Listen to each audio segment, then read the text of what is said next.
Let me hear you say Crux, yeah. Crux, yeah.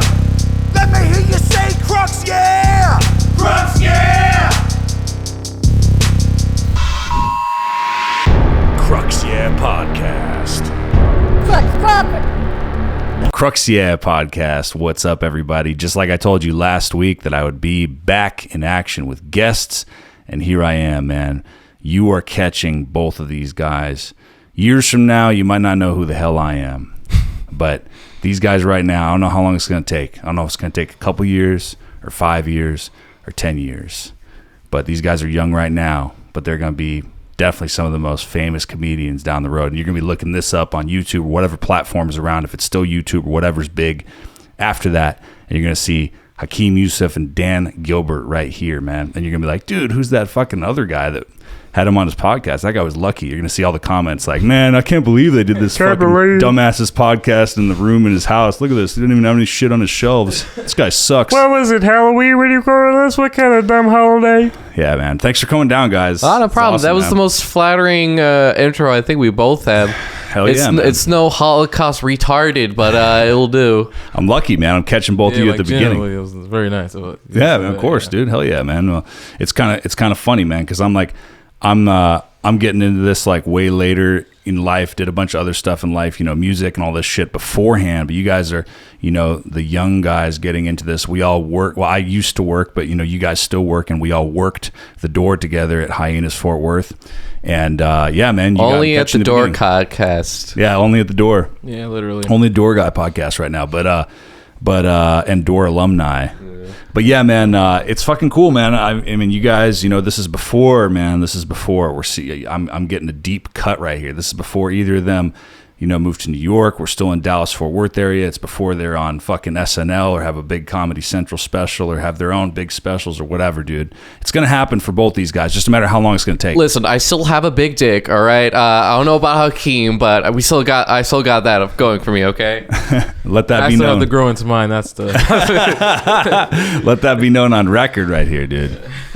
Sorry, right? It was already in place, man. So whatever you're hearing this in the future, man, that was already October 11th, 2021, recorded for the history books. Whatever biographer is going to look this up, remember, slinging big cock over here. That's fucking right, dude. Anyway, to get into my podcast, we're also getting into like Pulp Fiction, correct? Yeah. Oh, yeah. This is a double dip, by the way. So this is the Crux, yeah, podcast that everybody's listening to on my end, and thank you for tuning in for yet another week. But this is also with A Rose and a Snow Globe podcast, the most pretentious yet stupid podcast I can ever think of. Where we talk about movies, dick jokes, and Miss Piggy fucking Kermit. All in that order. Hakeem, take it away. I don't have my own podcast. That's right, bitch. He will, though. He's going to have his own fucking empire someday. I'm just catching him at the beginning, bro. You'll see, man. So, but yeah, this is the Double Dip podcast anyway. So we're going to get into some stuff that Dan normally covers, and then we're going to get into, my usual bullshit that we usually do. But yeah, man, just wanted to, on the We Are the Flesh side of things, for everybody that listens and is a fan of We Are the Flesh, thank you again for, 2 tracks with over 1 million. The Purge is about to hit 1 million on Spotify as well. Thanks for 70K monthly listeners. Thank you so much, guys. We keep doing it for you. Hope everybody keeps listening. Thanks for listening to this too, man. Thanks for all the downloads so far. Yeah, man. Yeah, it's not bad, man, right? It's a really good number. Yeah, man.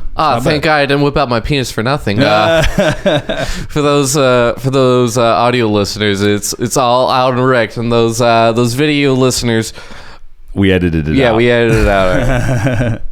Hakeem's will still be it. So YouTube, Susan Wojcicki, don't worry, he's black. We got to keep that. Hell yeah, man. How many songs do you have on the? Oh, as an artist, fuck, man, over. I'm probably maybe around like 30. Dang. 30 plus, somewhere between 30 and 40. When was the first time you posted a song? So for this project, me and the dude that do We Are the Flesh, like we have been playing in bands together for a long fucking time, like years and years. He was the lead guitar player of a band we used to have back in the day that we toured with and put like EPs out and all this stuff, and I was the vocalist. And then I took a break from music for a little bit, and then he stayed in it and got a job at a record label and all this stuff. And then we came together in 2017, to answer your question, and started putting out songs. We did 2 songs that were kind of like spoof songs of The Walking Dead. And like, we just did them as jokes, and like we put them out online, and then like we hit on Facebook and social media and stuff. Like they got like a bunch of tractions and a bunch of shares and stuff. You might have heard one of your songs actually. Since you mentioned maybe we did a song about a couple characters on there. Like one of the character songs that we did was about Negan, like the character. I don't know if you watched the show, but I don't. Yeah. Whoa, careful! You'll get canceled for that one. Yeah, right. So On a black man Negan, come on. we didn't call it Black Man Negan though. What?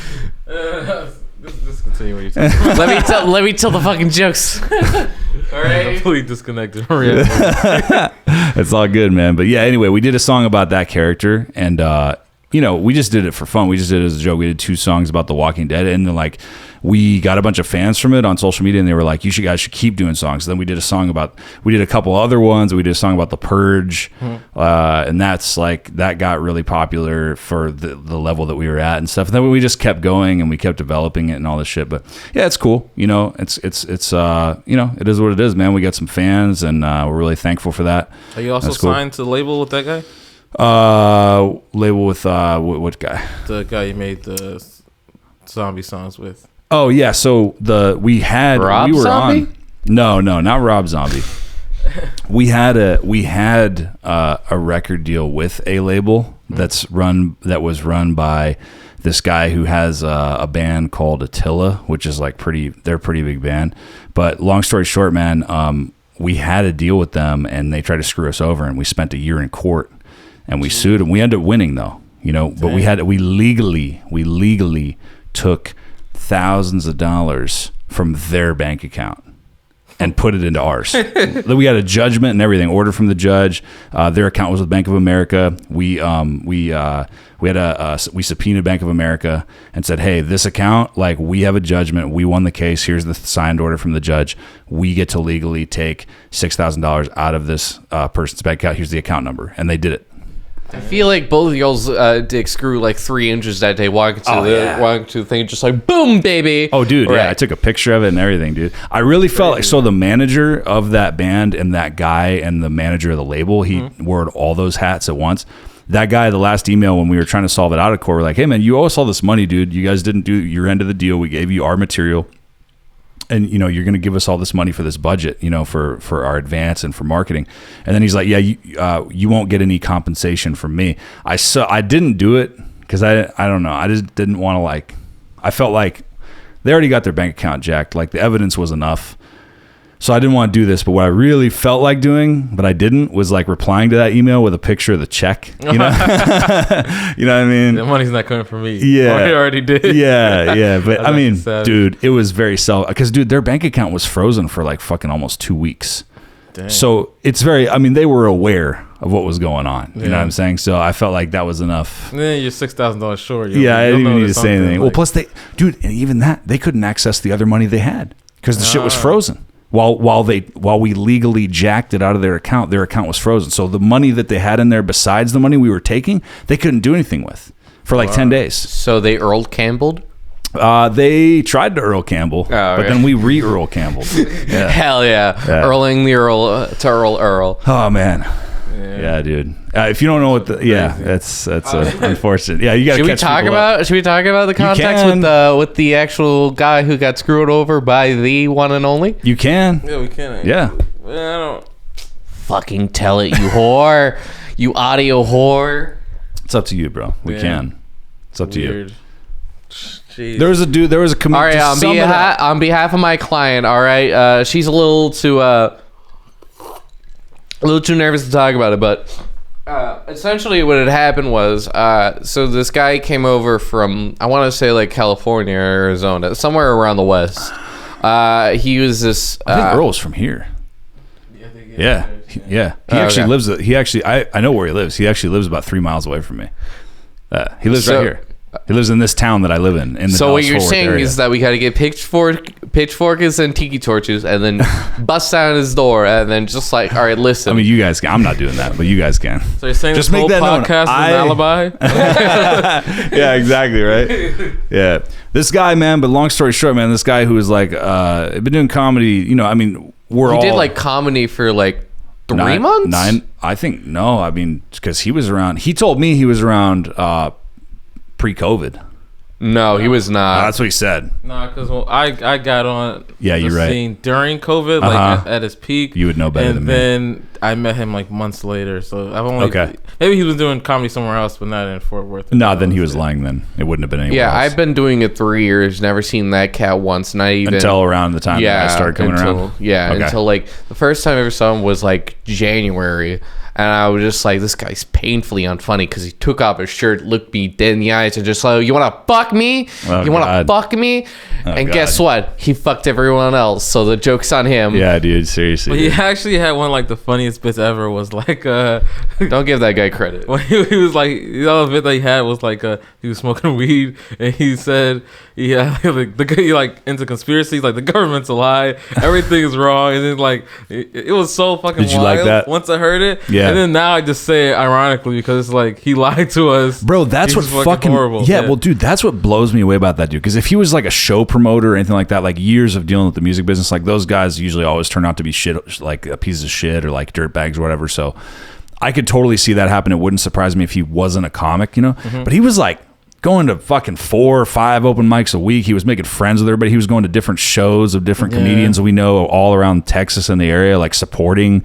He was like really pursuing comedy. Like he was really trying to be a part of something, and then he did that. That was why it was so shocking, and that's why I think no one saw it coming. Yeah, the most shocking part about it is that like he did the first show, he told Eric and Randy that he's doing a second one, and then he booked all the comedians for the second one, and then he texted me and said, I wish I could get you on the second show, but I already booked everything on it. Everybody on it. Oh, he tried to get me on the fucking second show. And then I was like, all right, man, how are you doing? And then he said he has COVID and that he's in the hospital. He didn't let me on, and I'm still salty about that. Well, obviously it doesn't matter, right? And then he told me he had COVID, and I was like, oh, man, I hope you get better, man, because I really need you in the scene. And that's the last thing he saw me post. And the next day, I went to Jacob Marshall and I talked to him. And they were like, yeah, he just skipped town. He's gone. He's not paying anyone. Oh, my God, dude. I think I was the last person to see him alive, for the record. Because, like, he left his... to be very clear, not to cut you off, Dan, but let's be very clear. So anybody listening to this, because I don't think we explained it properly. So long story short, dude, there was this comedian that put on a show at the local one of the local comedy clubs here, one of the bigger ones, Hiatus, Fort Worth, where we all worked or have worked the door. And he put on a show, and he had all these comedians on. He pocketed all of the money that he profited from it, from which ticket was sales. like $300. Yeah, Didn't make it. It's gotta be. I would say it's more than that. I don't fucking know, but I would say he did 2 sold out shows and had all these comedians sell tickets to people they knew, friends and family and stuff. Did not pay any of them except for one, and I think he paid him like $30 and then pocketed the rest. So whether he made hundreds or whether he made thousands, he gave him $100 up front. That was Joey Johnson. Okay, so he gave him $100. He gave one of the comedians $100 and then left everybody high and dry, and then no one ever saw him again. Just to be clear, so this guy kind of stiffed everybody, which is so crazy. Also, he like promised everyone that he will record their sets and give it to them. Yeah. And that's what I was promised, and I still haven't got that. That was literally one of my best sets ever. Okay. So it was like such a good audience. Well, yeah, it's a great crowd, great room, great club. I was like the first comedian too, so I had to open up the room, and everyone said it went really well. So I was like, was there a host or was it cold open? It was it's cold open. I think Earl actually was technically hosting. Were you piggybacking? Yeah, I will call back. I'll call someone up on next. Yeah, on stage, and then they would do the same shit. Okay. But I think every 3 comedians, Earl came back on stage to say something or do. Like, he never did a set, right? I don't think you could say he ever did a set there. Yeah, he started the show with like saying congratulations. I guess that's maybe another red flag, bro. Because like if I ever put on a show, if I were to put on a show and have comedians, for one, I wouldn't do it that way. I would just pay everybody up front. But like if I did that, if I put on a show, a comedy show, I would want to do at least 5 minutes of fucking comedy, bro. Yeah. You know what I mean? Like, you know what I mean? It's kind of weird, yeah. But no, I think he did like all together per show. His stage time like was 5 minutes. I think he just went on for 1 minute and was like, "Oh, I think like the first right before I went up, he says, "Oh, thank you guys all for coming. It's gonna be a great show. Hopefully, this becomes a regular thing I do." And then he said, "Introducing your first comedian, Hakeem Yusuf," and then never seen him again. It was crazy. But no, I doubt, because anybody can correct me if I'm wrong, but I'm pretty sure I'm the last person to see him like on the scene, because he left his he had a drone that he was gonna like use. I don't know why he would use it in a closed building, but he had what? A drone? Oh, drone. I don't know why he would use it in a closed building, but like whatever, his shit. But like he had that and a tripod that he left. And his cousin said, "Hey, I'll pick up the tripod and the drone when I get back." All right, I was like, "Okay, cool." And then whatever happens, because like he did that on a Friday, the two shows. All right, So he comes Saturday to pick it up, right? So again, I see him. I open the door and I hand him the thing, and he drives by. Doesn't say a word to me. Doesn't say whatever. He just leaves, vanishes in the night, like Daft. I was gonna make a Usual Suspects reference, but it was on my tongue, but I was gonna make a Usual Suspects reference. Kaiser Soze, fuck, damn it, magic of editing. Yeah, that's crazy. I was actually working that day too, because he texted me. It was like, "Do you have the drone?" They just fucked up because his cousin texted me later and was like, "Hey, if Earl Campbell has my drone, I'm gonna fucking sue his ass." His own cousin said that? Yeah, because his own cousin said he didn't pay him for the thing either. And he said everyone has to pay for their videos now, which is so fucked up. Yeah. Because, like... That is... Yeah, fuck. Well, anyway, dude, fucking... So that's a very long explanation of what Earl Campbell means relative to what we were talking about with music. But, yeah, dude, that situation, I was not directly a part of it, and... It's unfortunate, dude. For the books. It's unfortunate, man. You know, if you hold Earl Campbell's grandma up for ransom, maybe he'll come out of the shadows. Maybe, dude. No, I wouldn't even go that far. But that's the fucking craziest thing, dude. That's the craziest thing is like he basically banned himself from being able to do anything. That's the fucking crazy thing. Banned himself from doing comedy in like the whole Texas too, because he screwed a girl in fucking Austin too. Right. Shows, so. Holly Johnston. Holly Johnson. Yeah. Polly Pocket. What? It's only funny because she's short and blonde. So what we got to talk about movies now, right? We got to talk about. Oh yeah, I guess we mentioned The Usual Suspects. And like that twist ending, I'm going to handicapedly like try to weave in the Pulp Fiction. As I slowly give the mic to Hakeem while I pull up the synopsis. Have you not seen it? I've seen Pulp Fiction. Have you seen it, Dan? Yeah, you've seen it. Okay. You just want to pull up the synopsis so you can go over it? Yeah. I think Pulp Fiction is a crazy movie because, okay, it's one of my favorites. And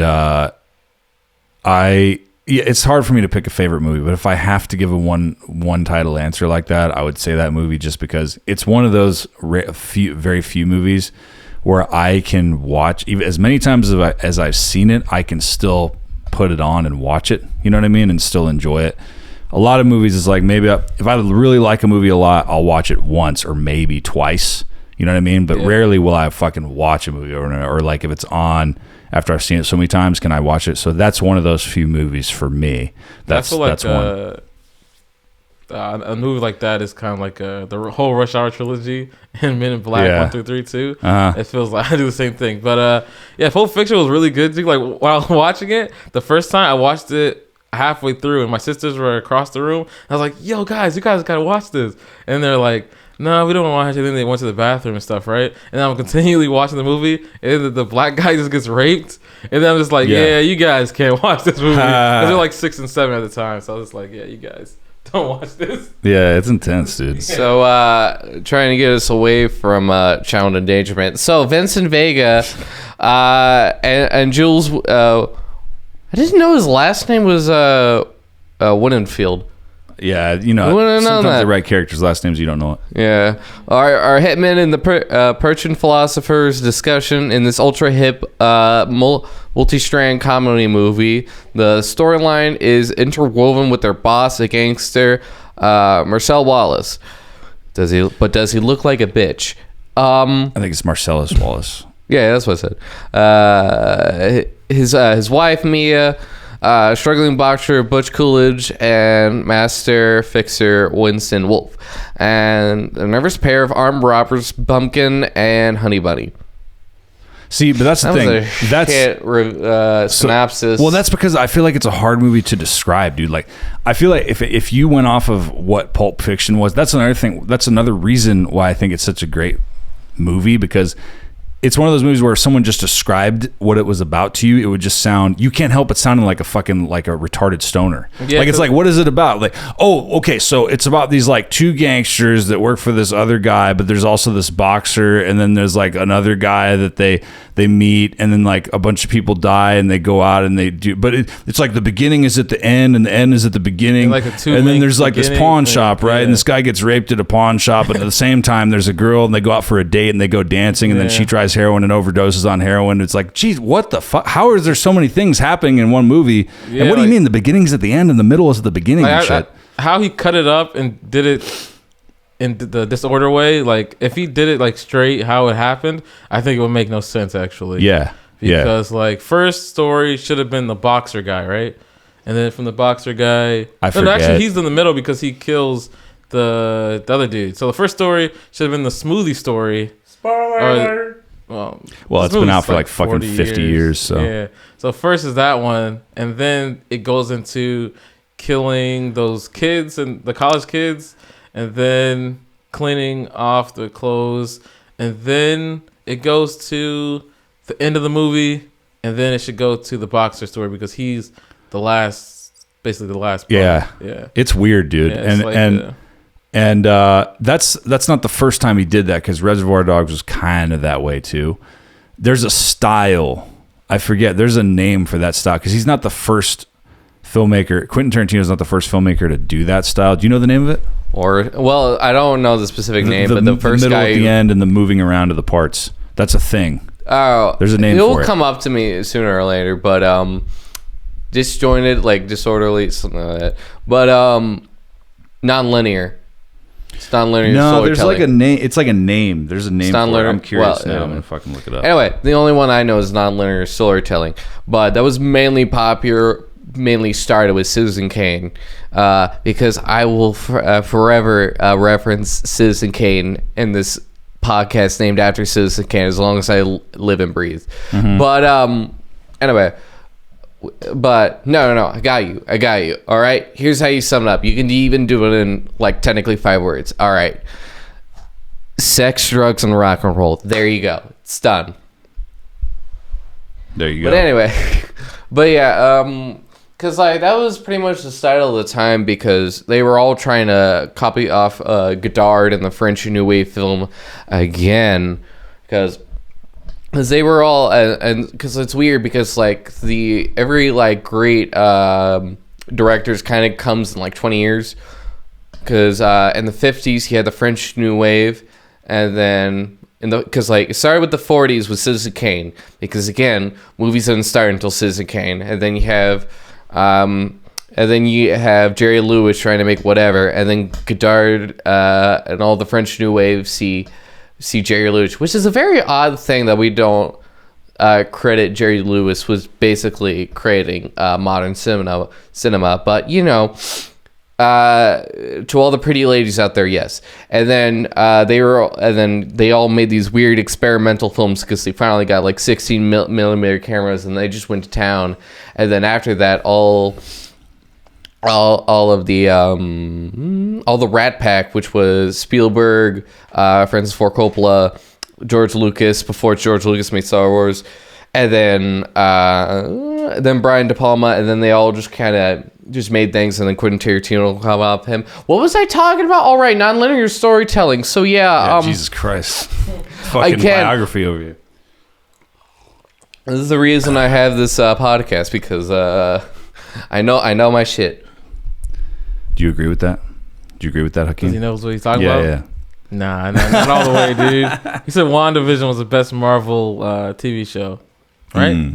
He said it was one of the best things. Have you seen WandaVision? Have I seen what? WandaVision. I know what it is. I haven't watched it. Actually, no. It's Daredevil, but WandaVision is like the cinematic, probably the best, because I got the most friends like who the like comic. it and watch it and shit. Yeah, I haven't even checked it out. It's Disney Plus, right? Yeah. So you know what I did?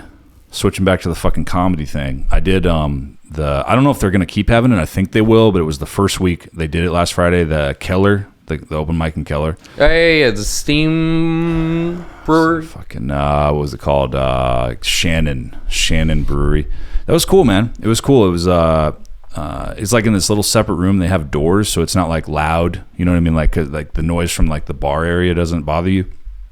And like all the people in the little room, it's a small room, but everybody in there was paying attention to it. There's probably like maybe like 20 people, like all listening. So they cared. You know what I mean? So it was cool.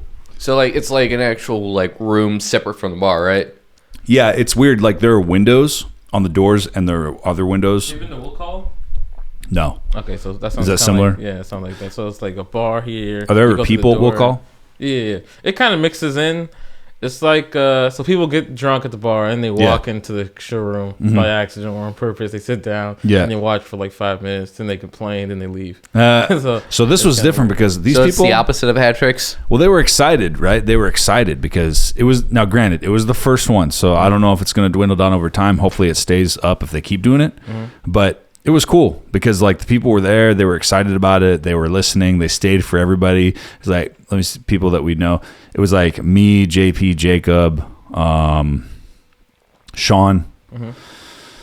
Yeah, so it was like it was cool, man. It was fun. And then they said, there were only fucking 7 or 8 of us that actually ended up like, he wanted to keep the list small, so we ended up doing like 8-10 minute sets. You know what I mean? Nice. That was cool. He said you can go as long as you want, kind of thing. But neither of us went. I don't think anybody went over like 10. I think JP did 10 minutes. It was the longest. I did like maybe 7 or 8 minutes. I think. He just said that's my time. Got off, or he lighted you at like 5. He didn't do anything. He just sat there and let you go. Everybody just kind of felt out when they were kind of losing steam, I think, and just like the first of Canucks. So you guys those are all things you guys know about. I don't ever go to those. That Canucks is cool because like they have because on Mondays they have free pool, so you can just just keep playing. But oh my good lord, it's a tough room because it's big because it's like it's in a motel, or at least like in a weird subsection of a motel. So there's not going to get people much by because it's in a weird motel up in Louisville. But it's big and it's open, and like the only people who are going to hear you are like the crazy wackadoodles in like East Louis. I mean, yeah, it's East Louisville, and like the owner's nice, but like for like the first week, we just went on and on and on, and it was just basically an endurance test before you can like, oh god, what the fuck am I saying, and why do I talk like this? Yeah, like a podcast. Yeah, dude, seriously, man. But like, but it was cool, man. It was a cool spot, and it was on Friday, so that's a cool thing. If he keeps going, it's a Friday night mic, and there is a little bit, and he does it. He's smart. He was smart about it, dude. He did it early. It started at fucking 6:30, so it's like the happy hour crowd, which is how you get some people. And it was really cool. The only thing about it that was funny, like for me, is it's in Keller, and I'm new to the area, so I'm learning what all the little cities and towns mean. So like that's like more suburban, like it's a little bit more like kind of a little bit more well off or whatever. So it was older. Yeah, and it was older. Like everybody there, I'd say the younger people in the audience were in their late 30s, dude. The younger people. So I'd say everybody was like 40s. What are you trying to do? You trying to raise it up? Moving it up, yeah, because it's like this. Yeah, no, this fucking thing sinks. It like sinks down over time. Yeah, there you go. That's how if you want to raise it up. Do you want to just raise it up higher? Tight on there, motherfucker. Yep, it is tight on there. But yeah, man, so it was kind of interesting because it was like... Well, I'm not going to fuck with that anymore. I'll fix it for you in a second. But yeah, it was interesting, dude, because like some of the jokes, dude, like my closing thing about Captain Planet, dude, nobody knew what the fuck that was. And I was like, what? Like nobody knows what that is? And like everyone was just like, nope. And I'm like, this is the first time this has happened to me. I legitimately said that because I've done it a bunch of times, dude, and usually like at least half the people know what it is. This was time everyone was like, no. And like they weren't being younger dicks. Crowd probably from Rick and Morty, but yeah. No. This was because normally everybody gets it, and I assumed like everybody that is like, I don't know, man. I feel like even people in their 40s know what that cartoon is, but it was kind of interesting because no one knew what it was, and so finally JP started shouting like the different ring powers out to help me out so I could do it. And then this chick was like, and then this chick was like, well, this guy knows what you're talking about. I'm like, yeah, he's another comic. He's helping me out. It was just fucking so funny, dude. But I'll tell you, man, if they keep it going and it stays like that, that's a good fucking mic to go to because it's a good crowd. You can try shit out. I feel like they were like really, they were good too, man. They were laughing at shit. They were just laughing. They were easy-ish, I'd say. They weren't super hard. So, yeah, cause like, oh my God, Lord, Dallas is weird. Cause like it's hyenas, but it's like the redheaded stepchild of hyenas. Cause Plano is like what you feel like a secondary location was, but that was only up for like 3 months. Cause it was a little bit like it was a mix between Dallas and Fort Worth. Where they had like an open mic room, but it was just basically that like service bar that we have with a pool table and whatever. We basically just had that. You were being in a corner and you were just propped up, and then you obviously had the famous blue and black curtains. And anyway, but like Dallas is weird because they just have that bar, and like they don't have a green room, so. It's just basically the comics have to like stay in like. Is that good for you? Yeah, that's great. Cool. Sorry, I'm a bit tall. Anyway, cool. And and like probably because it's like near a bus station. It's not because like you would think like putting it next to a movie theater, we're like what's an extra $15 more for like a couple's night. We'll get a drink or two and like bounce, you know. But like I don't know, it's in that weird location, so you get a lot of wackadoodles. Are you talking about Dallas Hyenas? Yeah, it's weird. It's tucked away. Yeah. You got to fucking find the place. That's the problem. You have to know where you're going. One of the craziest things was me and Ryan and Dan one time sitting on the steps, right? This homeless guy asked us for $20. He's like, you guys got $20? The guy got $20? And they're like, no, man. And then we just start talking about whatever, right? And this guy starts giving us life advice. He's like, man, you guys got to stop being racist, bro. Like, there's a future for everybody. You got to protect your children and everything. And I'm just like, dude. I think we're in a better situation than you are. Like, he is so weird. He had a piss stain on his fucking pants. I don't think you can give much life advice. Like, all right, this is what you guys got to do. Yeah, like he was like, yeah, you got to follow your dreams. It was like, dude, you know what else is funny, dude? That I came across. So, in California, they have fires there every year. You know what I mean? So, I was gonna say especially in southern, but now it's northern and southern California that have them regularly.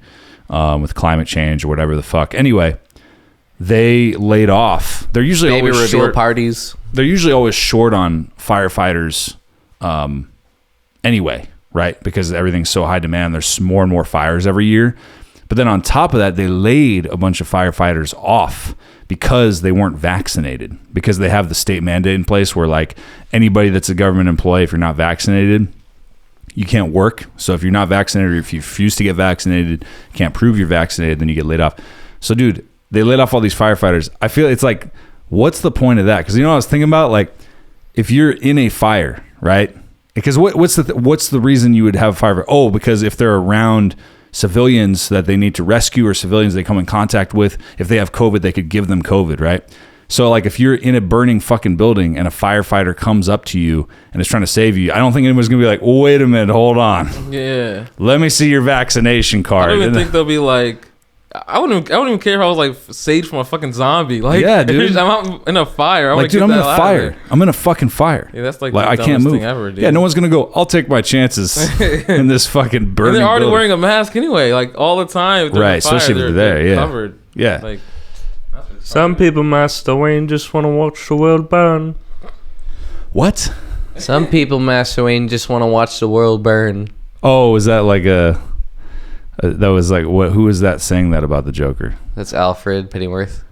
No, that was your Alfred? No. I was That was trying like to a do Muppet version. I know. Yeah, that was the point. No, because Michael Caine. I don't have a very good Cockney Michael Caine impression because all he does is just say Michael Caine, which for those who don't speak Cockney is not Michael Caine but Michael Caine. Because fun story. As I raised my Scotch glass. He was doing an acting class, and he would just say because like the specific one was just like you say your name and you change facial and emotional expressions, and the woman like cut him off like 20 minutes early, and he was just like what was happening, and like she was just like you kept saying my cocaine. I thought you were gonna be a drug dealer. I'm like, that's my name. So his accent was so bloody thick that she thought he was selling drugs to a bunch of teenagers. Ironically, he fucked them all. But hey, what can you do? What do you have to say about that? That was a strange thing to go on. He said he was at a hotel talking to kids. No, an auditorium. Oh, okay. I thought you said okay, never mind. Okay, that makes sense now. Okay. Yeah. I thought you said he was at a hotel talking to kids, and then a lady came, saw him talking to kids, and then started selling them drugs. I was so confused. But now I told you it makes sense. That's where kids should be when adults around. Yeah, there you go, dude. But yeah, anyway, man, I thought that was funny because it's like, dude, why the fuck does it matter if a firefighter is vaccinated or not? You know what I mean?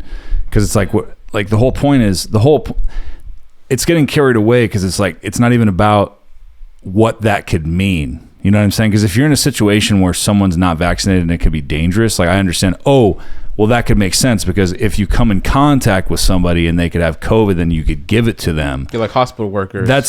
You could argue, regardless of whatever your opinion is against it or for it, you could argue that they could get COVID, right? Whether you think that's a big deal or not, that's another subject. But like, you could argue they're going to get it, right?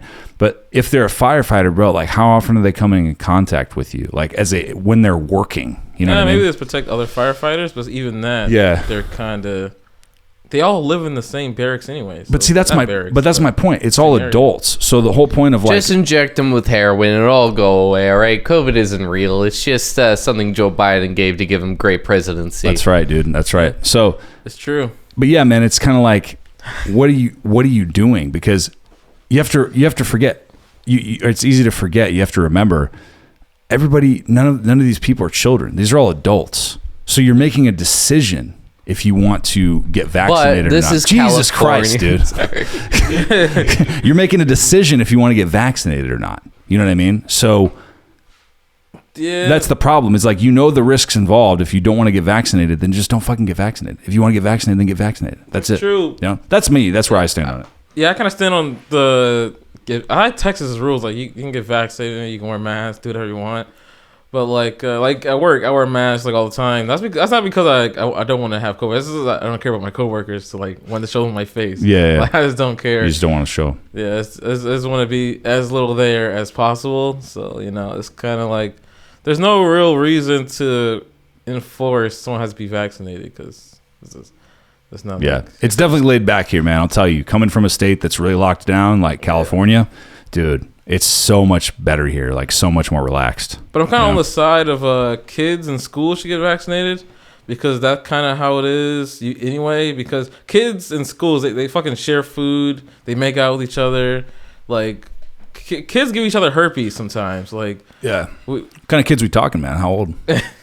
From all ages, actually. Yeah, all ages. Some kids are like born with herpes. It's kind of. Some kids are born with herpes. Yeah, actually. Yeah. I found that out the weird way, yeah. You found out the weird way. I feel like you're not telling us something. Are you actually Earl Campbell in disguise? Oh, God. Dude, that'd be a fucking trip. That'd be a fucking trip, dude. Jeez. I'll tell you, man, and I tell this stuff to this guy's face, so it's not even talking shit. The thing, so he never did anything to me, but I took a trip to Austin with that guy. Did all kinds of stuff. Gave him a ride, like when we went down to Kill Tony, went down to open mics in Austin and stuff. And nice guy. Didn't see it coming, just like everybody. But The funny thing that he would do sometimes, though, he would suggest certain things that he would suggest just wouldn't make sense at all. Like, he's like, we were riding back from Austin, like, I was driving, and he was like, yeah, next time what we should do is we should get like a few of us together and we should rent a truck, like a big F-150. And I was like, why wouldn't you just take multiple cars, though? Why do we need to rent something? And he's like, well, I guess we could do that too. It's like, he's like, let's all rent a truck. Everyone put their credit card on it, and I drive. Yeah, that's what he said. Exactly, dude. It was Are you like, serious? hey, no, but I'm saying like that's probably you're right. Yeah. That's probably what it was. You know what I mean? Dang.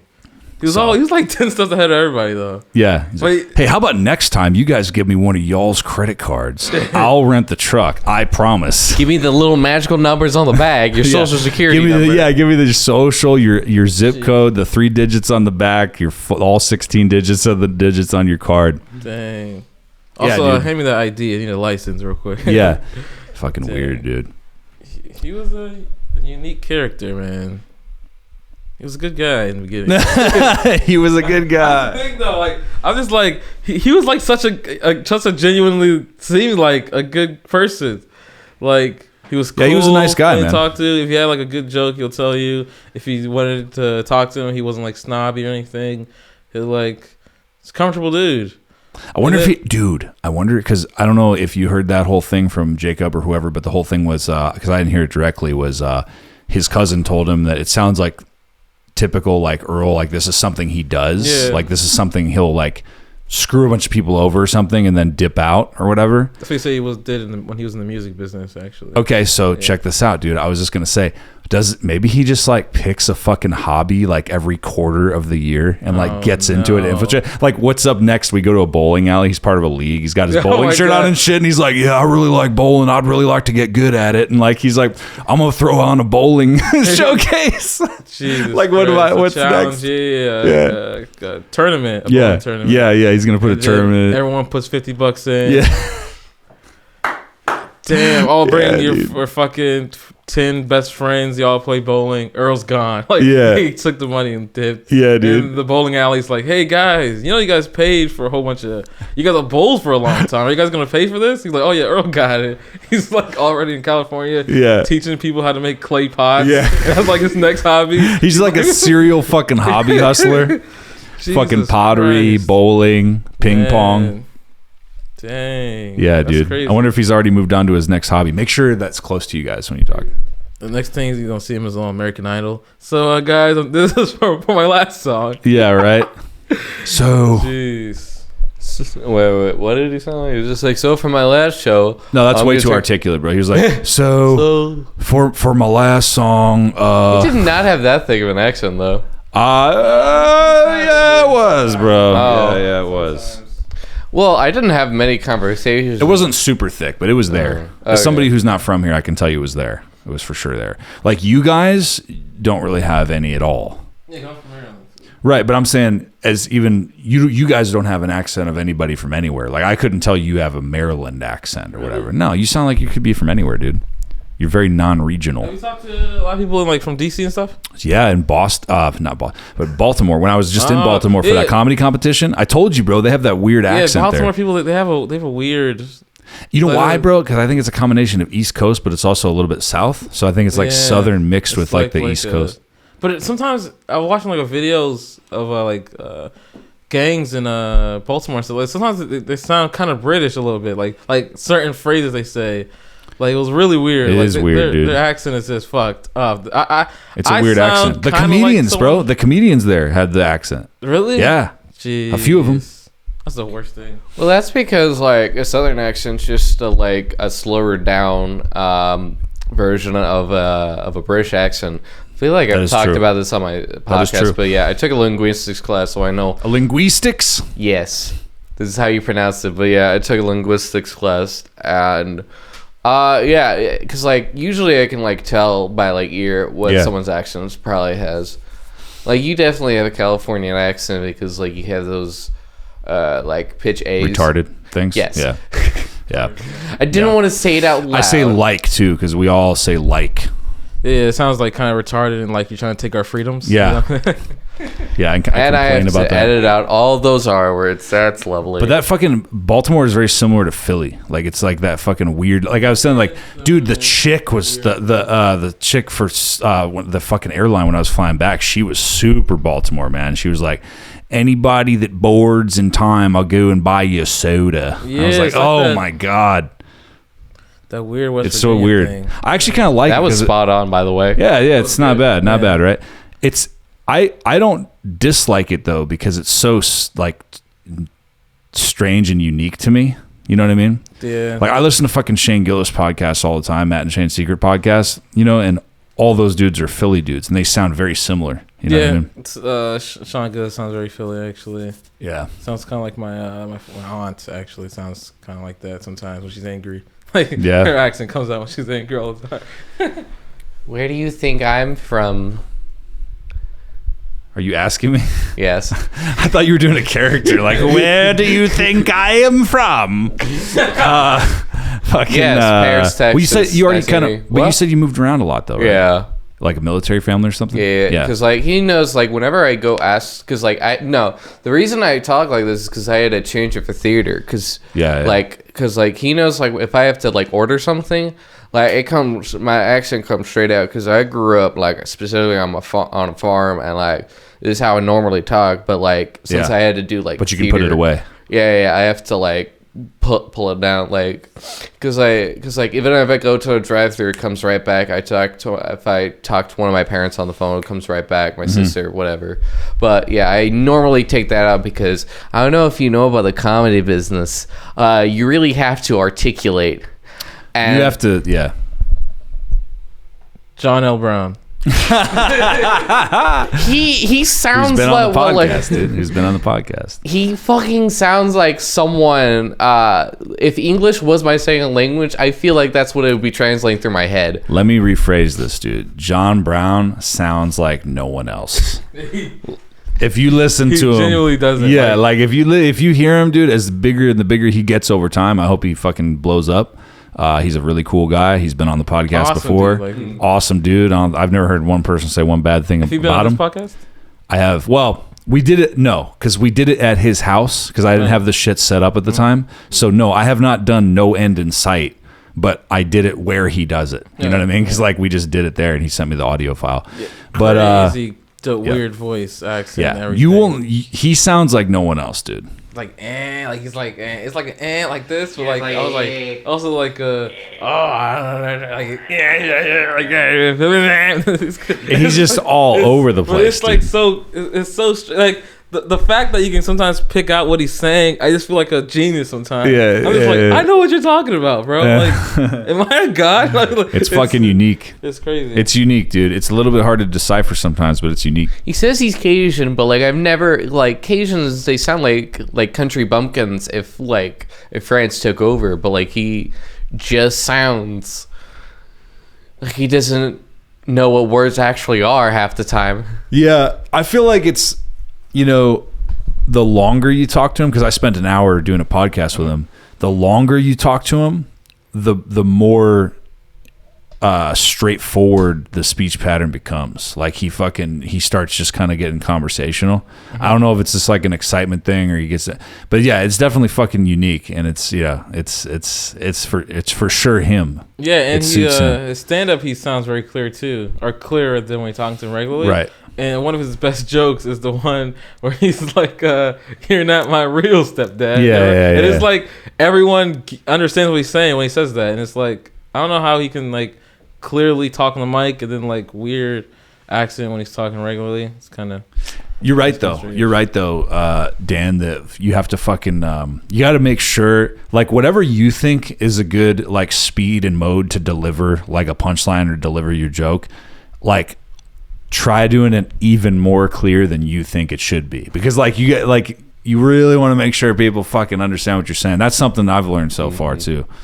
Because like I had a litany of like speech impediments as a kid. Like I stutter, I have Tourette's, and like I like to make fun of that in my comedy. But like You had all that? Yeah. You do that? You can't even tell now. yeah, Good job, it's dude. a lot of speech therapy.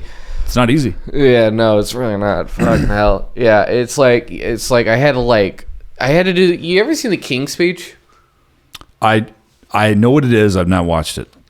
So he has to do all of these weird like activities that my speech therapist actually made me watch and do all the things where you have to cover your ears and like record yourself doing Hamlet and curse at the top of your lungs, like literally out the window, and like put like bricks on your like chest. It gets weirder and weirder the ways I go on, and like the more stressed out I get, and the more it comes back up because like it's like I used to be a swim instructor for these awful people, Earl Campbell types, bitches. Anyway, and I would get more and more stressed, and I would have to do these weirder and weirder exercises. And people would go, "What are you doing?" I'm like, "Do you want to hear me say words?" And they're like, "Do we?" And then I would just like, "All right, eat." Anyway. Yeah, man. Well, no, and I've actually done a lot of therapy and overcome a lot of stuff too. I'm actually Indian. Yeah. So I did everything. I mean, the speech changed me as a person. Yeah. So, yeah. Yeah, that's great. Did you? What are the bricks on your chest for? So you don't breathe too much? No, it's to get because like you'll get like stuck, and like for the visual learners, you'll get like stuck here because it's a mental thing. Because when I was little, I grew up in a Catholic nunnery, and they did not like me being left-handed. So this is a common thing. It's just like people in war and people that switch from left-handed to right-handed, which was also in the movie in the King's Speech. All right, we're still a fucking movie podcast, all right, motherfuckers. Anyway, most people that switch from left hand to right hand usually have the speech pattern, but I'm ambidextrous, so this explains my linguistic vernacular. So yeah, it was just like it's a mental like blockage to where you block yourself right here to like not speak. So you have to put your bricks on your chest in order to make you know when you're actually moving your torso. No, diaphragm, yeah. So that way you can move the diaphragm without it blocking here. So that way you get actual words up. Yeah, when that shit first came out, I remember the King's Speech, like when it first came out and stuff. I didn't fucking know that it was like the King's Speech, like the way he speaks. I thought it was the speech he had to give. I'm like, fuck, dude, how long is this motherfucker's speech, dude? It's a 90-minute speech. Like, I mean, yes and no. It is again about his like speech, but it's a double entendre, meaning the speech he has to give at the end. But I thought it was literally like this is a movie about, because that came out when I was super young. So I was like, oh, is this Henry like a movie V. about a fucking hour and a half speech? Henry V. I thought the whole movie was just gonna be him standing on. No, I mean, I knew it was talking. gonna be about the speech, but I was like, fuck, dude, how important is this fucking speech? You know what I mean? Like, what the fuck is this? I never saw the movies. I don't know. Yeah, well, St. Crispin's Day speech. Am I right? So which Muppet is this supposed to be? What? Which Muppet is that supposed to be? I'm trying to figure out what voice that is. Which voice? I'm just trying to figure out, is it Kermit? What are you doing? I'm legitimately asking. What is it? I don't know. That's just my weird country bumpkin voice I like to do to make me exercise that I'm playing an idiot rather than I am an idiot. Because I am an idiot. We all are. I play it for the crowd. Yeah. Yeah. Sometimes he does this voice while we're checking people's IDs, and it gets do you do that too? Yeah. The same voice? What voice is it? A different voice or the same voice when you're checking IDs? Like usually I'll talk like I'll have. I haven't heard it. No. It's more like the fucking like cashier like kind of speaker, just like, all right, thank you very much, just like, you know, very like plain voice, or just like IDs please, hello, you know, like voice operator type shit, instead of me talking in my normal weird New Yorker Jew voice. Because like Jews definitely have like fuck you, so Jews definitely have a fucking also accent in and on themselves, because we have to learn a second language. Because if you ever hear like any other like real Jew, don't Holocaust us. All right, now give it to the Nazi. The black Nazi. Yeah, so he does the Muppet voice too. Like not just he does the clerk lady thing, but like sometimes he does the Muppet voice. Sometimes he does. People are like, "What?"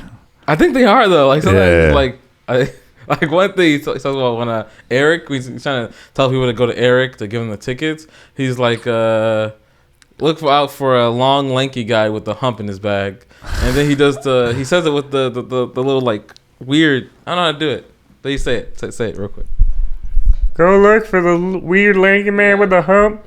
I don't know. These are like the people I used to talk to. They used to talk like this, and they like my great grandpa, and he had this big old Ford F-150, and But the weird thing is, dude. he starts talking regular when they first start talking. And then to him. you switch into Yeah, it. he just switches into it. Like he says something, then I say, "Can I check your IDs?" And then he changes his voice. So I'm just like, should I do something? It's like this is kind of strange. Dude, that's so funny, dude. It is like hilarious, but I'm just like, these people are they don't know what's going on. They're not prepared for this. Dude, that's like, have you guys seen I Think You Should Leave? Yeah. Dude, oh, you got to watch it if you haven't, dude. This shit's so fucking abstract and funny. Like, he does that, like, there's like a commercial where he's talking about how he won money from a lawsuit from a job he got fired from that was in a previous sketch.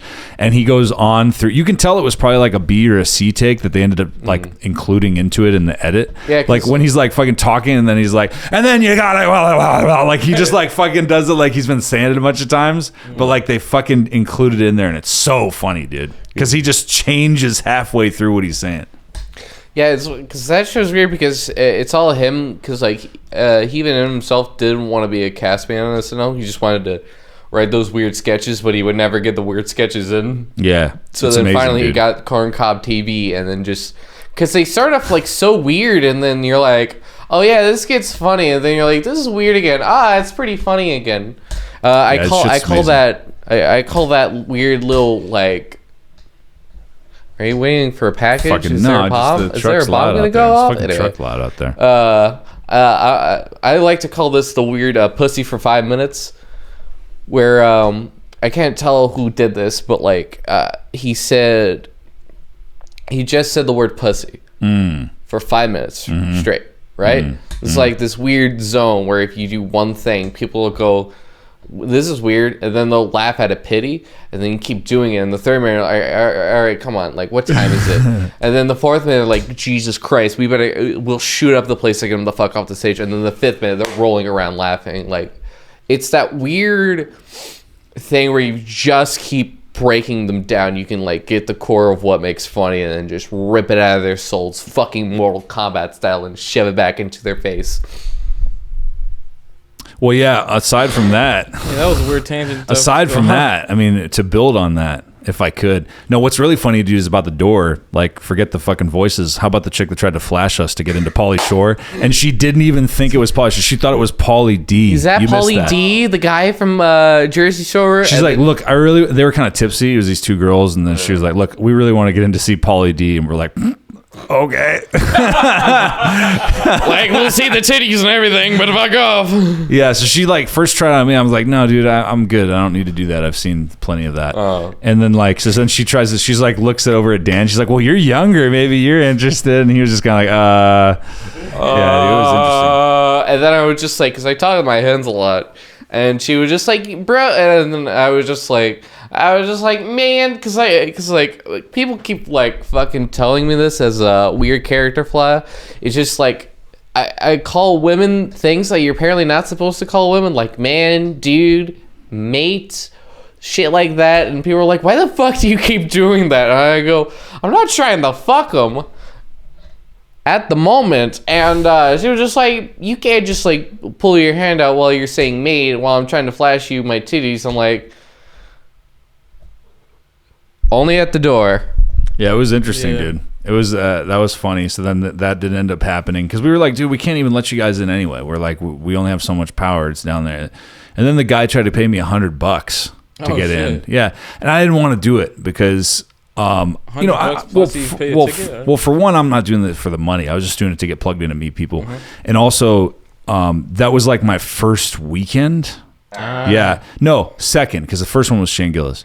So it was like my second weekend, and I didn't want to get in trouble. Like if it got back to Eric, I didn't know how Eric felt about that. I didn't want to get in trouble. You know what I mean? So I was just kind of like, you know, whatever. But It was stupid because that was the guy that was like, oh, no, I'm sorry. That was a different guy. That was the guy that listened to us each, like, he's like, oh, you guys are comedians, like, tell me a joke, and we each told him a joke. Oh, yeah. That was the guy that was trying to impress his girl. Then there was the other dude that claimed he knew Pauly Shore, which we both knew he didn't fucking know him. There's one guy who claimed he knew, he came in shirtless on a bike and he claimed to know Dice Clay, and then he tried to fight him. Yeah, What? it was like a white dude was like no shirt on, clearly on drugs, had everything that he owned in his backpack, and he was just like saying the N-word, like just yelling it out, and he's like, he was like, I need to find Dice Clay and kick his ass because he owes me money. I'm just like, this is such a weird situation. This completely seems wrong. It was crazy, like it really was. Yeah, it was the strangest thing, dude. And like he tried to like fucking like try to like sneak past us because he was at that weird little thing where you can flip it up and open like in Cheers, and no, I'm the only one. Well, shit. Yeah, I get it. I was with you. I heard. Okay. You know what that It was the bar. Yeah, the bar. We can like lift up the part of the bar. Yeah. Why am I the I keep doing that. I don't know. Why am I the only one that knows Cheers? Anyway, so yeah, he was at that place, and then he's trying to like sneak around to get in the steps. Now, there's only like the the weird little like door area is only just like so big. It's just the stairs, the couch, and like the door. And like he tries to walk past us, and then I went because I'm not a very big dude. Like, granted, I'm like 6 feet tall, so like I can like shut people out, but it's just not. But like I like if I get in a fight, like I'll hold my own, but I'm not gonna like fucking like be the first one to brawl. And then he just like ooh, and then like I told him to fuck off, and then he just like ooh, and then like left. I'm like, you're not even gonna like actually try? Like what the heck? That's not how that story went down. What do you mean? So the guy was actually trying to walk down the stairs like he was saying, but I was like, hey dude, you don't have any tickets, stop. And then he stopped in his place. He was like, I'm not buying tickets. And I was like, get the fuck out then. And then I didn't say get the fuck out. I just said get out. The guy didn't say anything because we were still checking people's IDs. You said get out, like the movie. Yeah. You seen that movie before? Yeah. I've never seen it. I tried to watch it. My mom wouldn't let me watch it. Yeah. Because it was like rated R and I was like super young. I was like 8 when I saw it. I want to try to watch it. Yeah. Try to see the whole thing. Yeah, it's whatever it is. It's like a heist movie, right? Get Out? No. And I don't think you could have been that young. That only came out a couple years ago. That came out in 2016. You definitely would have been weren't 2015. Oh, no. Okay, then this must be a different movie then. Because it was like a movie called Get Out with like starring like 4 black ladies. And it was like a heist movie. That came out 2 years afterwards of Get Out. What? Yeah. With Viola Davis. And her husband was Liam Nelson. Yeah, that came out 2 years afterwards. I don't even know. No. This movie Get Out is a movie that came out while I was still living in Maryland, and I moved out of Maryland in 2012. It came out in 2016. Yeah, so I want to say. This is a different movie then. Okay, yeah, that's the wrong title. Get Out's okay. Okay, it's all right. But yeah, man. So I don't know how much we want to talk about because we are actually at an hour, so we're good. We can wrap up. I don't know if you want to say anything, Dan, for your side of things, or what do you want to do? So like Pulp Fiction was good. I don't know what else to say. Like I feel like everyone's already said everything about it. Other than that, yeah. This has been a Rose on the Stone Glow podcast with. So just sum it up for the Crux side of things, man. Thanks again for listening. As you can see, I'm back in action. I'm back with guests, and I'm going to build the studio up over time. But I said I would have guests back next week, so I wanted to make sure I held that up. But yeah, man, just everybody just keep listening. Thank you so much for listening so far. We're going to keep it rolling, man. So you want to say something, Hakeem? Okay, so end it off with the Hakeem side of things. So I don't have anything to plug except just come to Dallas, watch my comedy, I guess. And that's it. Use a bitch. This is history, by the way. This is history. This is back in the days. We're in the days now, but whenever people see this or hear this, it's back in the days when none of us had anything to plug, and you're going to be like, that's crazy, dude. Back when we had nothing. Yeah. So anyway, just keep listening. I love it. Crux Nation, Crux, yeah. Let me hear you say Crux, yeah. Crux, yeah. Let me hear you say Crux, yeah! Crux, yeah! Crux Yeah Podcast. Crux, Crawford. You was